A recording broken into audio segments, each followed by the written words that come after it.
In Indian football, there are arguably two clubs that are instantly recognizable by any football fans in the country. There's, of course, Mohun Bagan and East Bengal. And in our series, where we're, of course, talking about all the transfers as well as looking at where it is the teams can further strengthen, we've already covered Mohun Bagan. So now it's time to look at East Bengal, the other superpower club of India, legacy side, one that has been used to success, yet whom, despite, or rather since joining the ISL, have had next to nothing when it comes to success. In fact, they've struggled. Unlike Mohun Bagan, who've actually won titles in the ISL, remember, Mohun Bagan are the defending ISL champions. East Bengal have struggled consistently, and a lot of that is, of course, down to a lot of turnover, which is admittedly not uncommon in Indian football or even with the Kolkata Giants, but it hasn't led to them actually being stably successful, or in fact even close to successful. So what have they done exactly to ensure that they kind of break that cycle? Well, they've actually let go of a lot of players. Then again, they've also let go of the manager who they had brought in just last season. Of course, you'd remember they were managed by Stephen Constantine, who had a long stint, multiple stints in fact, managing the Indian football team. One season he's done. Now, of course, they've got a new man at the helm, which means that there is going to be a fair bit of movement, and that is among expected lines because they've let go of, if you look at the list, a total of 11 players. So Amarjeet Singh Kayam, someone who's of course a prospect or has been a golden prospect for years, was the captain, of course, of that under-17 World Cup team of 2017. Amarjeet has left the club.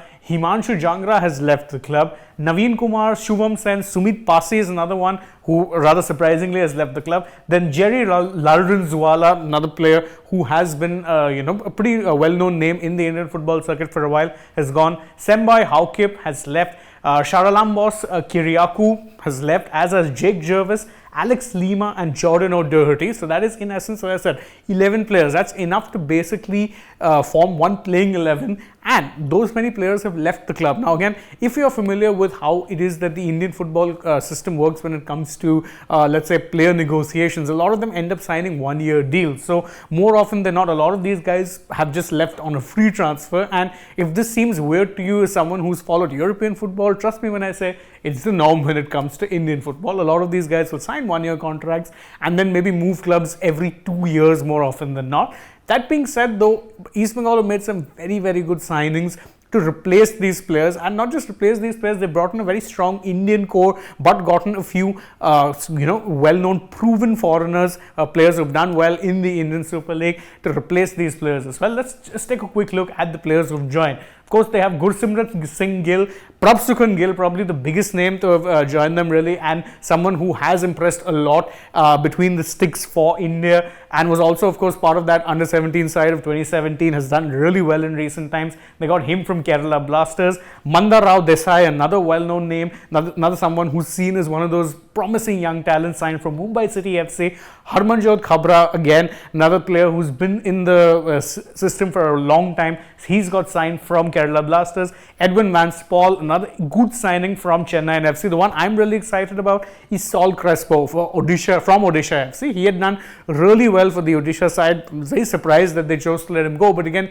even Odisha have a new manager, and therefore, there would be a few players who would be, let's say, caught up in that. Then they have Javier Siviero, who was part of Hyderabad FC last year, and they've even got Nishu Kumar on loan from Kerala Blasters. Again, a lot of these names. Borja Herrera from Hyderabad. Hyderabad also have seen a bit of a churn. They too, of course, have got a new manager, so there'll be a few outgoings and incomings. We'll cover that in another video. And there's, of course, Nandakumar Sekar, another player they've signed from Odisha. And really, Nandakumar Sekar is again one of those players who has the potential to be something really, really good. So all these 11 players that they've signed, really, they've not done anything wrong when it comes to, let's say, their transfer strategy. It's been really good. They've let go of players who probably wouldn't be fitting the identity of football that they'd want to play in the coming season, and the ones who they've gotten in, let's say, exciting young talent, a very strong Indian core mixed with some good foreign players, proven players really, who have done well in the ISL over the last season or two. So what is the end goal really if you're East Bengal? Well, again,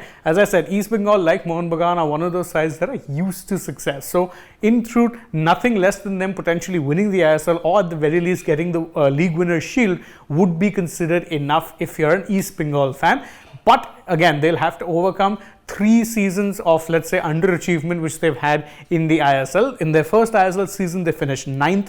The second one saw them finish 11th, and even last year, they only ended up finishing 9th, which means nowhere even close in the reckoning as far as the playoff spots are concerned. Remember, now it's 6 teams who end up making into the playoffs. So if you're 9th, that means you're considerably far away from even the playoff spots. And if you're East Bengal, the very least you should be looking to do is make it to the playoffs. That's goal number 1. Anything beyond that is a bonus. But of course, as I said, with East Bengal, the pressure is always high and the expectations are going to be big as far as the new manager, as well as, of course, all of the recruitment that's done. You'd hope that it pays fruit sooner rather than later, because truth be told, Indian football as a whole needs a strong East Bengal. Mohun Bagan have been doing well. Now you'd want East Bengal to have their time in the sun, but of course it's down to the kind of recruitment, and so far, if you ask me, it's been really good. What are your thoughts on East Bengal's recruitment so far this year, and where do you think they'll finish in the ISL? You can let us know in the comments below, and don't forget to like this video, share it with your friends, subscribe to the channel, and tap that bell icon as well. Also follow us on Instagram, Twitter, and Facebook. Don't forget to download the AajTak app, and if you're on the channel, go ahead and check out some other videos that we've done. But for now, from my side, it's goodbye.